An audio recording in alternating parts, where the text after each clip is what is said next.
આજનો આ પવિત્ર ગુરુવાર માત્ર એક સામાન્ય દિવસ નથી, પરંતુ આ એક એવો દિવ્ય અને મંગલકારી અવસર છે જ્યારે સાક્ષાત બ્રહ્માંડના પાલનહાર ભગવાન શ્રી હરિ વિષ્ણુ અને ધનની દેવી માતા લક્ષ્મી પોતાના ભક્તોના દ્વાર પર કૃપાનો વરસાદ વરસાવવા આતુર હોય છે. આપણા પાવન શાસ્ત્રો અને પુરાણોમાં સ્પષ્ટ વર્ણન છે કે જે મનુષ્ય ગુરુવારના દિવસે સાચી શ્રદ્ધા, અતૂટ વિશ્વાસ અને શુદ્ધ અંતઃકરણથી ભગવાન વિષ્ણુ અને માતા લક્ષ્મીની આ પરમ કલ્યાણકારી કથાને એકવાર પણ સાંભળી લે છે, તેના જીવનમાંથી દરિદ્રતા, કષ્ટો, રાહુ કેતુના દોષ અને માનસિક ક્લેશ સદા માટે વિદાય લે છે.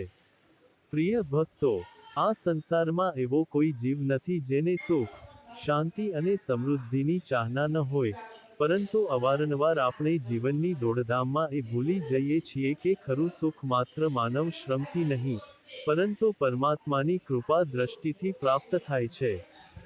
જ્યારે જીવનમાં મુશ્કેલીઓ પહાડ બનીને ઊભી રહી જાય, જ્યારે કોઈ રોગ શરીરને જકડી લે અને જ્યારે ધનની ભારે અછતના કારણે સમાજમાં તમારું માન સન્માન ધૂંધળું થવા લાગે, ત્યારે કેવળ અને કેવળ શ્રી હરિનું શરણ જ એ નૌકા છે, જે આપણને આ ભવસાગરની મુશ્કેલીઓમાંથી પાર ઉતારી શકે છે.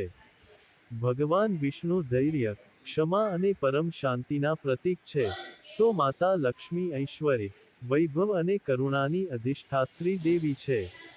જે ઘરમાં આ બંનેનું સંયુક્ત નામ શ્રદ્ધાપૂર્વક લેવામાં આવે છે, ત્યાં નકારાત્મક ઉર્જા ક્યારેય પ્રવેશ કરી શકતી નથી. આજની આ પાવન વાર્તા કોઈ સામાન્ય કાલ્પનિક રચના નથી, પરંતુ એ અગણિત ભક્તોના પવિત્ર અનુભવોનો સાર છે જેમણે તૂટતા પરિવારોને જોડ્યા છે, નિર્ધનોને અઢળક વૈભવ અપાવ્યો છે અને અશાંત મનને પરમ શાંતિ પ્રદાન કરી છે.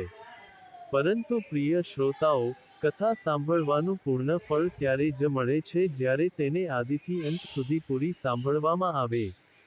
અધૂરું જ્ઞાન અને અધૂરી કથા મનમાં ભ્રમ પેદા કરે છે. આપણા પ્રાચીન ગ્રંથ ગરુડ પુરાણમાં પણ ઉલ્લેખ છે કે જે ભક્તિ કથા વચ્ચેથી છોડી દેવામાં આવે તે ફળદાયી નથી હોતી, કારણ કે તે આપણી ધૈર્ય અને શ્રદ્ધાની પરીક્ષા હોય છે.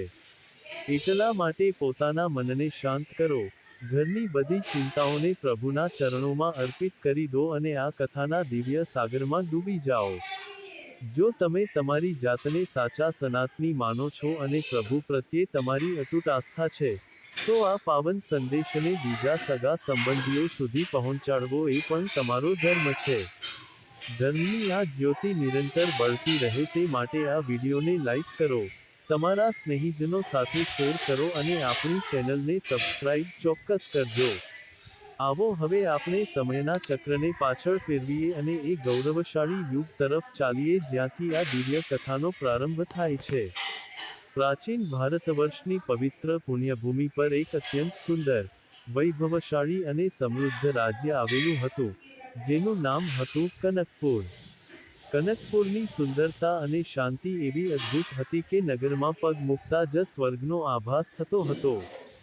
રાજ્યની ચારેય તરફ લીલાછમ ઊંચા પર્વતો હતા, જેના પરથી પડતા શીતળ ઝરણા એવું મધુર સંગીત ઉત્પન્ન કરતા હતા જાણે સ્વયં પ્રકૃતિ ભગવાન વિષ્ણુનું ગુણગાન કરી રહી હોય. નગરની બરોબર વચ્ચેથી એક પવિત્ર અને નિર્મળ નદી વહેતી હતી, જેના જળમાં ખીલેલા સુવર્ણ કમળ અને તરતા હંસ નગરની શાંતિના પ્રતીક હતા. આ વૈભવશાળી રાજ્યના સ્વામી હતા વીર શિરોમણી ચક્રવર્તી સમ્રાટ રાજા રત્નસેન.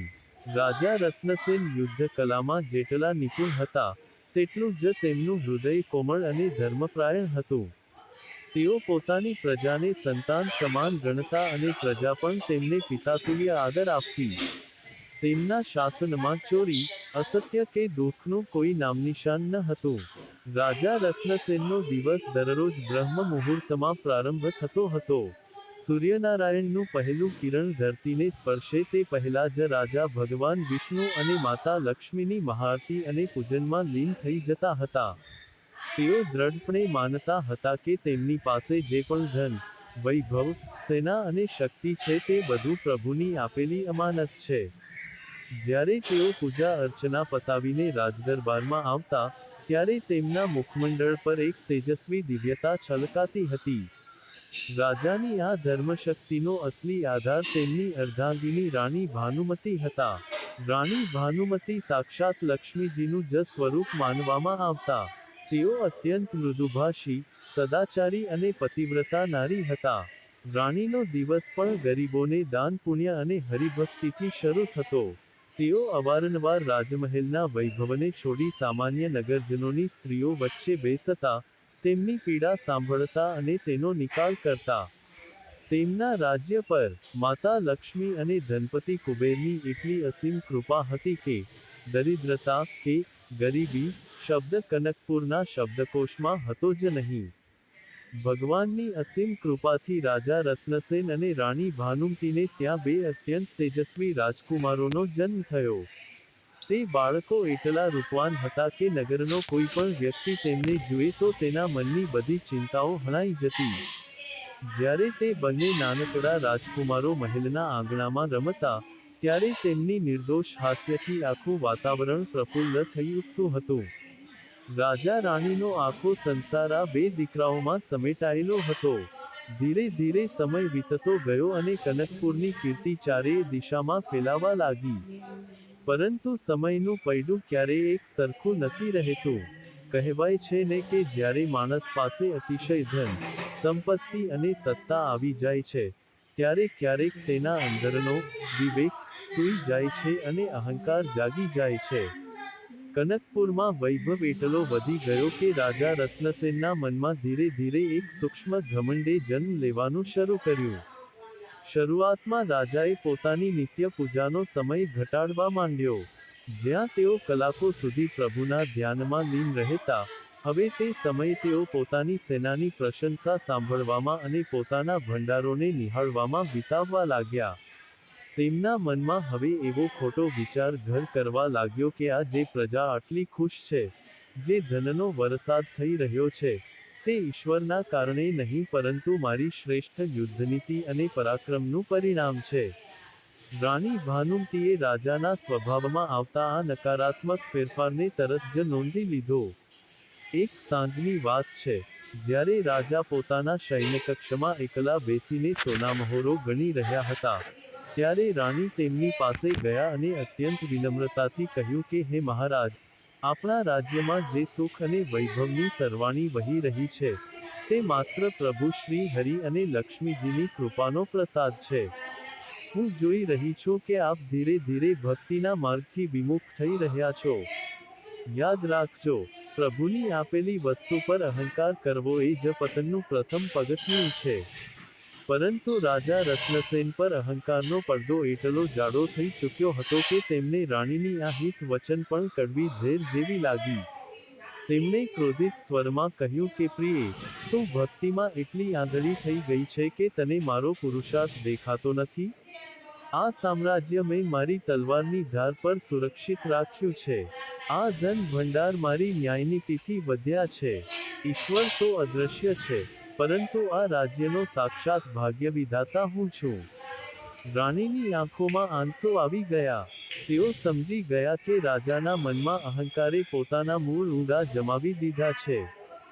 જોતજોતામાં રાજાએ સંપૂર્ણપણે પૂજાપાઠ બંધ કરી દીધા. મહેલમાં હવે ન તો શંખનાદ સંભળાતો, ન તો હરિ નામનું કીર્તન થતું. ધીરે ધીરે રાજાનો આ અહંકાર ક્રૂરતામાં બદલાઈ ગયો. એક દિવસ તેમણે રાજદરબારમાં એક એવી ઘોષણા કરી જેને સાંભળીને આખી સભા સ્તબ્ધ થઈ ગઈ. રાજાએ સિંહાસન પરથી ઊભા થઈને ગર્જના કરી કે આજથી આ રાજ્યમાં કેવળ અને કેવળ મારી જ પૂજા થશે. કનકપુરના તમામ મંદિરો ભીડી દેવામાં આવે. કોઈ પણ નગરજન વિષ્ણુ કે લક્ષ્મીનું નામ નહીં લે, કારણ કે આ પ્રજાનું પેટ હું ભરું છું, તેમની રક્ષા હું કરું છું. જે મારી આજ્ઞાનું ઉલ્લંઘન કરશે તેને સીધો મૃત્યુદંડ મળશે. આખી પ્રજા ધ્રુજી ઉઠી. જે રાજા ક્યારેય ધર્મનો ધ્વજ લઈને ચાલતો હતો, તે જ આજે ધર્મનો વિનાશ કરવા બેઠો હતો. લોકો મનોમન પ્રભુને પ્રાર્થના કરવા લાગ્યા કે હે નારાયણ, અમને ક્ષમા કરજો. અમે રાજાના ડરથી બાહ્ય સત્તાને અધીન છીએ, પરંતુ અમારા હૃદયના સ્વામી તો આપ જ રહેશો. આ બાજુ રાણી ભાનુમતીએ પોતાનો ધર્મ ન છોડ્યો.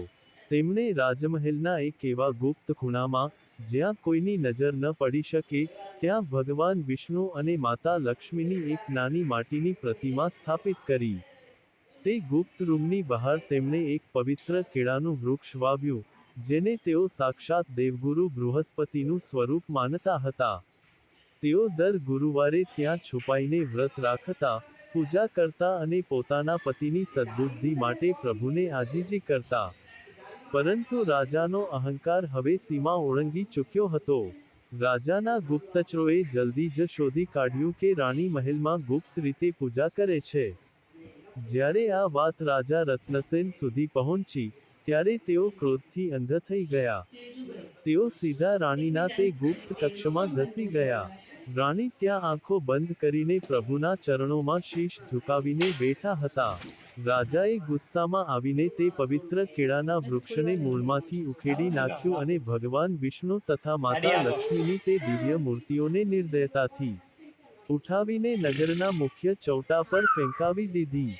રાણીની ચેસ નીકળી ગઈ. તેઓ રડતા રડતા મૂર્તિઓ તરફ દોડ્યા, પરંતુ રાજાએ કઠોરતાથી તેમનો હાથ પકડી લીધો અને કહ્યું કે તે મારી આજ્ઞાનું અપમાન કર્યું છે. જો ફરી ક્યારેય આ પથ્થરોની પૂજા કરી, તો તને અને તારા પુત્રોને આ રાજ્યમાંથી દેશનિકાલ કરી દેવામાં આવશે. નાનકડા રાજકુમારોએ રડતા રડતા પિતાના પગ પકડી લીધા કે પિતાશ્રી, આવો અનર્થ ના કરો. પ્રભુનું અપમાન સમગ્ર રાજ્યનો વિનાશ ન કરશે. પરંતુ અહંકારી રાજાએ પોતાના માસૂમ બાળકોને પણ જોરથી ધક્કો મારી દીધો. જેવા જ રાજાએ પ્રભુ અને બાળકો પર અત્યાચાર કર્યો, તે જ ક્ષણે પ્રકૃતિએ પોતાનું રૌદ્ર સ્વરૂપ ધારણ કરી લીધું. જે આકાશ અત્યાર સુધી એકદમ નિર્મળ અને નીલું હતું, ત્યાં અચાનક કાળાડિબાંગ અને ડરામણા વાદળો ઘેરાઈ ગયા. ભયાનક વીજળીઓ કકડવા લાગી, જાણે સ્વયં બ્રહ્માંડ રાજાના આ કુકૃત્ય પર ક્રોધ પ્રગટ કરી રહ્યું હોય. કનકપુરની જે પવિત્ર નદીનું જળ અમૃત જેવું મીઠું હતું, તે રાતોરાત કડવું અને કાદવવાળું થઈ ગયું. બીજા જ દિવસથી રાજ્યની દશા બેસવા લાગી. જે ધરતી સોના જેવો પાક ઉગાડતી હતી, ત્યાં ભયંકર દુકાળ પડ્યો. ખેતરો સુકાઈ ગયા. જમીનમાં એવી ઊંડી તિરાડો પડી જાણે ધરતી માતા રાજાના પાપોને ગળી જવા મુખ ખોલી રહી હોય. ભંડારોમાં રાખેલું અનાજ રહસ્યમય રીતે સડી ગયું. પ્રજા અન્ન વગર ટપોટપ મરવા લાગી.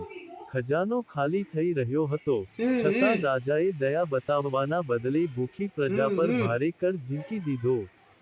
અહંકારમાં અંધ રાજાને એમ હતું કે તેઓ પોતાની સેનાની શક્તિથી બધું સરખું કરી દેશે. પરંતુ તેઓ ભૂલી ગયા હતા કે જ્યાંથી લક્ષ્મીજી રૂઠી જાય છે, ત્યાંથી બુદ્ધિ પણ નાશ પામે છે. રાજાએ પાડોશી રાજ્યો પર વિના કારણે આક્રમણ કર્યું કે લૂંટના ધનથી ખજાનો ભરી લેશે. પરંતુ જે રાજા ક્યારેય હાર્યા નહોતા, તે રત્નસેન યુદ્ધના મેદાનમાં ખરાબ રીતે પરાજિત થયા. શત્રુ રાજાઓએ કનકપુરને ચારે બાજુથી ઘેરી લીધું. મહેલની અંદર રાણી અને રાજકુમારો ભૂખથી વ્યાકુળ થવા લાગ્યા. રાજા પોતાના જ મહેલમાં એક પાગલની જેમ ભમવા લાગ્યા કે હું જ ઈશ્વર છું, મને કોઈ હરાવી ન શકે. પરંતુ વિધાતાનો ખરો ન્યાય તો હવે શરૂ થવાનો હતો. એક રાત્રે રાજાને ભયાનક સ્વપ્ન આવ્યું કે એક કાળી છાયા તેમના આખા સામ્રાજ્યને ગળી ગઈ છે અને માતા લક્ષ્મી ક્રોધિત થઈને તેમનાથી વિમુખ થઈને જઈ રહ્યા છે. રાજા ઝબકીને જાગ્યા તો આખા શરીરમાં અસહ્ય બળતરા થઈ રહી હતી. સવારે જ્યારે તેમણે અરીસામાં જોયું, તો તેમના સમગ્ર શરીર પર ભયાનક કોઢના ચાંદા ઉભરી આવ્યા હતા. તેમનું જે તેજસ્વી મુખ જોઈને લોકો મોહિત થતા, તે હવે એટલું બીભત્સ અને ડરામણું થઈ ગયું કે કોઈ તેની સામે જોઈ પણ ન શકતું. શરીરમાંથી દુર્ગંધ આવવા લાગી. તેમના અંગરક્ષકો, આસદાસીઓ અને મંત્રીઓ તેમને આ હાલતમાં છોડીને ભાગી ગયા. તક જોઈને શત્રુ સેનાએ મહેલ પર કબજો કરી લીધો. રાજા રત્નસેનને ગળચી પકડીને મહેલના પગથિયા પરથી નીચે ફેંકી દેવામાં આવ્યા. કલ્પના કરો એ દ્રશ્યની. જે ચક્રવર્તી સમ્રાટ સોનાના સિંહાસન પર બેસતો હતો, આજે તે જ ધૂળમાં ફાટેલા કપડાં સાથે પડ્યો હતો. રાણી અને રાજકુમારો ક્યાં ગયા, તેની રાજાને કોઈ ખબર નહોતી. હવે રાજા રત્નસેને જ નગરની વા લાગ્યા જ્યાં ક્યારેય તેઓ હાથી પર સવાર થઈને નીકળતા હતા. લોકો તેમને જોઈને પથ્થર મારતા, ગાળો દેતા અને ભગાડી મૂકતા. ભૂખથી વ્યાકુળ રાજાને તરસ છીપાવવા ગટરનું ગંદુ પાણી પીવું પડતું. જે રાજા માટે ક્યારેય 56 ભોગ પીરસાતા, આજે તેઓ કચરાના ઢગલામાંથી અન્નના ટુકડા શોધવા કૂતરાઓ સાથે લડતા હતા. લંગડાતા ગબડતા રાજા નગરની સીમા છોડીને એક વેરાન જંગલ તરફ ચાલ્યા ગયા. પગ લોહીલુહાણ હતા, કાંટા વાગતા હતા, પરંતુ શારીરિક પીડા કરતાં મનની વેદના વધારે હતી. તેમને રાણી ભાનુમતીના શબ્દો યાદ આવી રહ્યા હતા કે અહંકાર એ પતનનું લક્ષણ છે. જંગલની કકડતી ઠંડીમાં એક પીપળાના ઝાડ નીચે રાજા બેઠા હતા, ત્યારે જ તેમને દૂરથી કોઈ મંદિરની ઘંટડીનો અવાજ સંભળાયો. જે અવાજ પર તેમણે ક્યારેય પ્રતિબંધ મૂક્યો હતો, આજે તે અવાજ સાંભળી તેમની આંખોમાંથી અશ્રુધારા વહી નીકળી. તેઓ જોરજોરથી રડવા લાગ્યા કે હે ઈશ્વર, શું મારી આ સજાનો કોઈ અંત નથી? શું મને ક્યારેય ક્ષમા નહીં મળે? રાજા જંગલમાં ભટકતા ભટકતા એક નાની નદીના કિનારે પહોંચ્યા. પાણી પીવા હાથ લંબાવ્યો, પણ પોતાની સડેલી આંગળીઓ જોઈને તેમને પોતાના જ શરીર પર ઘૃણા આવી ગઈ. આ બાજુ, કનકપુરથી દૂર એક નાનકડા ગામની ઝૂંપડીમાં રાણી ભાનુમતી અને તેમના બંને રાજકુમારો અત્યંત ગરીબીમાં દિવસો વિતાવી રહ્યા હતા. રાણી હવે નગરના લોકોના ઘેર ઘંટીએ અનાજ દળવાનું અને વાસણ માંજવાનું કામ કરતા હતા. જે કોમળ હાથ ક્યારેય ચંદનના લેપથી સુગંધિત રહેતા, તે શ્રમના કારણે કઠોર થઈ ગયા હતા. પરંતુ રાણીના મનમાં રાજા પ્રત્યે કોઈ ક્રોધ નહોતો, કેવળ કરુણા હતી. તેઓ જાણતા હતા કે રાજા પોતાના કર્મોનું ફળ ભોગવી રહ્યા છે. તે દિવસે ગુરુવાર હતો. રાણીએ સવારે વહેલા ઉઠી સ્નાન કર્યું અને માટીથી જ ભગવાન વિષ્ણુ અને માતા લક્ષ્મીની મૂર્તિઓ બનાવી. રાજકુમારોને પાસે બેસાડીને તેઓ કરુણ સ્વરમાં શ્રી હરિની કથા કરવા લાગ્યા. નાના પુત્રએ પૂછ્યું કે માં, શું આપણને આપણા પિતા ક્યારેય પાછા મળશે? આપણા દુઃખ ક્યારે દૂર થશે? રાણીએ ધૈર્યથી કહ્યું કે બેટા, જ્યારે તારા પિતાનો અહંકાર ઓગળી જશે અને તેઓ સાચા મનથી પ્રભુને પોકારશે, ત્યારે નારાયણ સ્વયં રસ્તો બનાવશે. ભગવાનના ન્યાયમાં મોડું હોઈ શકે, અંધેર નહીં. ગામના એક જૂના કેળાના વૃક્ષ નીચે બેસીને રાણી કથા કહી રહ્યા હતા. બરોબર એ જ સમયે ભટકતા ભટકતા રાજા રત્નસેન પણ ત્યાં આવી ચડ્યા. જંગલના કઠિયારાએ દયા ખાઈને તેમને એક સૂકી રોટલીનો ટુકડો આપ્યો હતો. તે ખાવા જતા જ તેમને કોઈના ભજન ગાવાનો અવાજ આવ્યો. આ મધુર અવાજ બીજો કોઈનો નહીં, પણ રાણી ભાનુમતીનો જ હતો. રાજા પાગલની જેમ અવાજની દિશામાં દોડ્યા અને એક ઝાડ પાછળ છુપાઈને જોવા લાગ્યા. જે દ્રશ્ય જોયું તે જોઈ રાજાના પગ નીચેથી જમીન સરકી ગઈ. તેમની વૈભવશાળી રાણી માટી પર બેસી સાદા વસ્ત્રોમાં પૂજા કરી રહી હતી અને તેમના રાજકુમારો ઉઘાડા પગે ધૂળમાં બેઠા હતા. રાજાનું કલેજું ફાટી ગયું કે મારા અહંકારે મારા નિર્દોષ પરિવારને આ નરકમાં ધકેલી દીધો. રાજા દોડીને રાણીના ચરણોમાં પડવા માંગતા હતા, પણ પોતાનું સડેલું શરીર જોઈ અટકી ગયા કે ના, હું એક પાપી છું, હું આ કદરૂપા વેશમાં તેમની સામે ન જઈ શકું. તેઓ ઝાડ પાછળ છુપાઈને ડસકા ભરીને રડવા લાગ્યા અને પહેલીવાર કોઈ સ્વાર્થ વગર હૃદયની ઊંડાઈથી પ્રભુને પોકાર્યા કે હે નારાયણ, મને મારો વૈભવ કે શરીર નથી જોઈતું, બસ મારા પાપોની સજા મારા માસૂમ બાળકોને ના આપો. પૂજા પૂરી થતાં રાણીએ પ્રસાદ તરીકે ગોળનો અડધો ટુકડો બાળકોને આપતા કહ્યું કે આજે આપણી પાસે પ્રભુને ધરાવવા બીજું કંઈ નહોતું, તમે આ વહેંચીને ખાઈ લો. બાળકોએ કહ્યું કે માં, તમે સવારના ભૂખ્યા છો, તમે ખાઓ. આ કરુણ દ્રશ્ય જોઈ ઝાડ પાછળથી રાજાના મોઢામાંથી એક જોરદાર કણસવાનો અવાજ નીકળી ગયો. રાણીએ તુરંત પૂછ્યું કે ત્યાં ઝાડ પાછળ કોણ છે? આ અંધારામાં કોણ વિલાપ કરી રહ્યું છે? રાજા ભાગવા ગયા પણ નબળાઈના કારણે પથ્થર સાથે અથડાઈને પડી ગયા. રાણી દોડીને ત્યાં પહોંચ્યા અને એક ભયાનક કોઢથી પીડાતા ભિખારીને જોઈ પોતાનો પાલવ તેના માથા નીચે મૂકી દીધો. રાજાએ ચહેરો છુપાવતા કહ્યું કે મને અડકશો નહીં દેવી, હું પાપી છું, તમારો ધર્મ ભ્રષ્ટ થશે. રાણીએ કહ્યું કે પવિત્રતા મનમાં હોય છે ભાઈ, શાંત થાઓ. રાણીએ બાળકો પાસે પાણી મગાવી રાજાને પીવડાવ્યું. રાજાએ રડતા રડતા કહ્યું કે દેવી, હું એ અભાગી રાજાનો સેવક છું જેણે ભગવાન વિષ્ણુની મૂર્તિઓ ચોકમાં ફેંકાવી દીધી હતી. આજે હું એ જ પાપની સજા ભોગવી રહ્યો છું. રાણીની આંખોમાં આંસુ આવી ગયા. તેમણે રાજાને હજુ ઓળખ્યા નહોતા. તેમણે કહ્યું કે હે પથિક, જો તે રાજા આજે પણ સાચા મનથી પશ્ચાતાપ કરે, તો પ્રભુ એટલા કઠોર નથી કે તેને ક્ષમા ના કરે. આજે ગુરુવાર છે. જો તમે પણ આવતા ગુરુવારે પૂરી શ્રદ્ધાથી વ્રત અને પૂજા કરશો, તો તમારા બધા કષ્ટો નારાયણ રી લેશે. રાજાના મનમાં આશાનું કિરણ જાગ્યું. તેમણે રાણીના ચરણોની ધૂળ માથે ચડાવી અને જંગલના એક એકાંત ખૂણામાં ચાલ્યા ગયા. ત્યાં તેમણે માટીની વેદી બનાવી અને દિવસ રાત ઓમ નમો ભગવતે વાસુદેવાય ના જાપ શરૂ કરી દીધા. આગામી ગુરુવારનો પવિત્ર દિવસ આવ્યો. રાજાએ સવારે વહેલા ઉઠી નદીના શીતળ જળમાં સ્નાન કર્યું. કોડના ઘા પર ઠંડુ પાણી પડતા જ અસહ્ય પીડા થઈ, પણ મુખમાંથી નારાયણ નામ ના છૂટ્યું. હવે વ્રત માટે પીળા ફૂલ, ચણાની દાળ અને ગોળ ક્યાંથી લાવવા? રાજા પાસે તો એક દાણો પણ નહોતો. તેમણે જંગલી વેલ પરથી પીળા ફૂલ તોડ્યા, પીળી માટીથી ભગવાન વિષ્ણુની આકૃતિ બનાવી અને સૂકા પાંદડા સળગાવીને ધૂપ કર્યો. રાજા રડતા રડતા પ્રાર્થના કરવા લાગ્યા કે હે દરિદ્ર નારાયણ, આજે આપના આ ભક્ત પાસે ચડાવવા માટે કોઈ 56 ભોગ નથી, છે માત્ર આ આંસુ અને પાપી હૃદય. શું આપ આ સ્વીકારશો? રાજા રાણીના મુખે સાંભળેલી કથા યાદ કરીને બોલવા લાગ્યા. બરોબર એ જ સમયે જંગલના સન્નાટાને ચીરતા એક દિવ્ય વૃદ્ધ બ્રાહ્મણ પ્રગટ થયા. તેમના મસ્તક પર તેજસ્વી ત્રિપુંડ હતું, ગળામાં તુલસીની માળા અને શરીર પર ઝળહળતું પીળું વસ્ત્ર હતું. બ્રાહ્મણે પૂછ્યું કે હે પથિક, તું આ ભયાનક રોગ સાથે આ નિર્જન વનમાં કોની આરાધના કરે છે? તારું આ અપવિત્ર શરીર અને માટીની મૂર્તિ, શું તને લાગે છે ભગવાન આ સ્વીકારશે? રાજાએ સહેજ પણ ક્રોધ કર્યા વગર બ્રાહ્મણના ચરણોમાં શીશ નમાવ્યું અને કહ્યું કે હે મહાભાગ, આપની વાત સત્ય છે. હું અપવિત્ર છું, મારો ભૂતકાળ કાળો છે.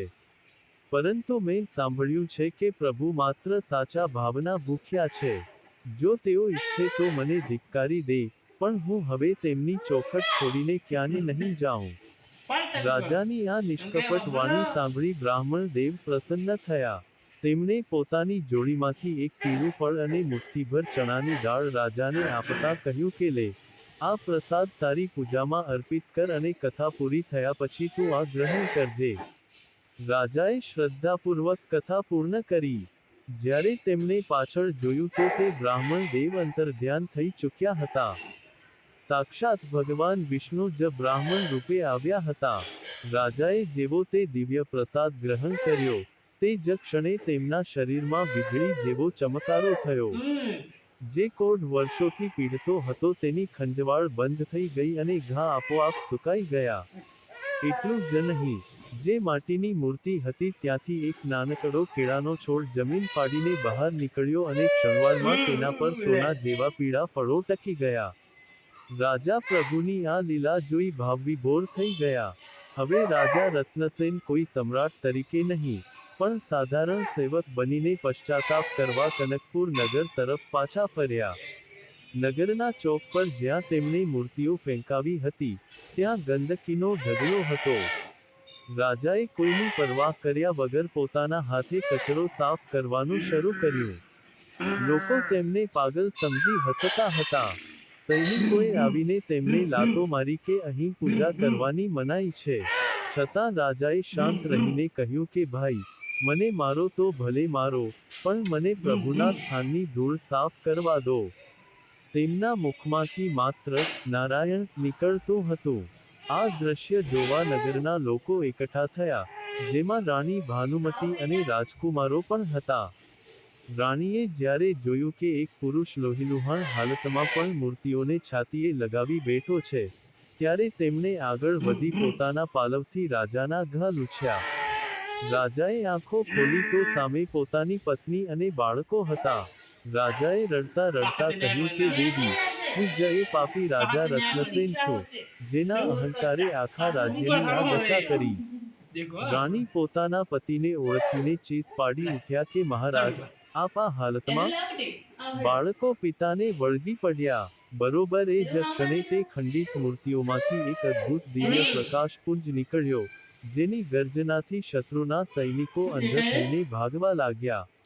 આખા નગરમાં કસ્તુરીની સુગંધ ફેલાઈ ગઈ, જાણે સાક્ષાત લક્ષ્મીજીએ પુનઃ નગરમાં પ્રવેશ કર્યો હોય. આકાશવાણી થઈ કે હે રત્નસેન, તારો અહંકાર સંપૂર્ણ નષ્ટ થઈ ચૂક્યો છે. તે સાચા મનથી પશ્ચાતાપ કરીને મારું હૃદય જીતી લીધું છે. હવે તારા કષ્ટોનો અંત નિશ્ચિત છે. આ આકાશવાણી થતાં જ રાજા રત્નસેનનું શરીર સાક્ષાત કંચન જેવું તેજસ્વી અને રોગમુક્ત થઈ ગયું. તેમના ફાટેલા કપડાં આપોઆપ રાજસી વસ્ત્રોમાં બદલાઈ ગયા. શત્રુ રાજા જે મહેલમાં હતો, તે આ ચમત્કાર જોઈ ઘોડા પરથી ઉતરી રાજા રત્નસેનના ચરણોમાં પડી ગયો અને ક્ષમા માંગી. રાજાએ તેને માફ કરી ગળે લગાવ્યો. આખી પ્રજા, જય શ્રી હરિ, માતા લક્ષ્મી કી જય, ના નારા લગાવવા લાગી. રાજા રત્નસેને મહેલમાં પ્રવેશ કર્યો, પરંતુ સિંહાસન પર પોતે બેસવાના બદલે ભગવાન વિષ્ણુ અને માતા લક્ષ્મીની મૂર્તિઓ સ્થાપિત કરી અને ઘોષણા કરી કે આજથી કનકપુરના અસલી રાજા સાક્ષાત લક્ષ્મી નારાયણ છે, હું તો માત્ર તેમનો તુચ્છ સેવક છું.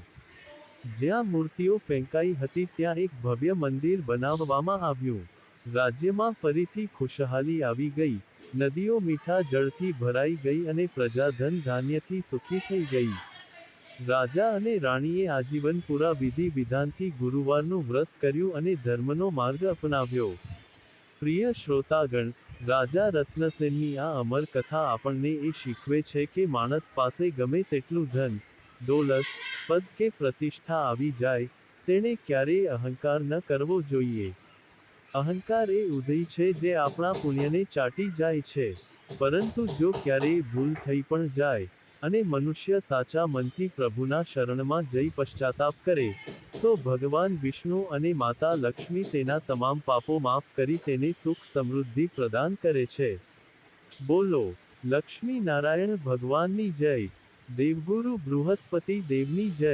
જો તમને આ વાર્તા હૃદયસ્પર્શી લાગી હોય તો અત્યારે જ આ વિડીયોને લાઈક કરો, ચેનલને સબસ્ક્રાઇબ કરો અને નીચે કમેન્ટ બોક્સમાં જય શ્રી હરિ લવાનું બિલકુલ ન ભૂલતા. ધન્યવાદ.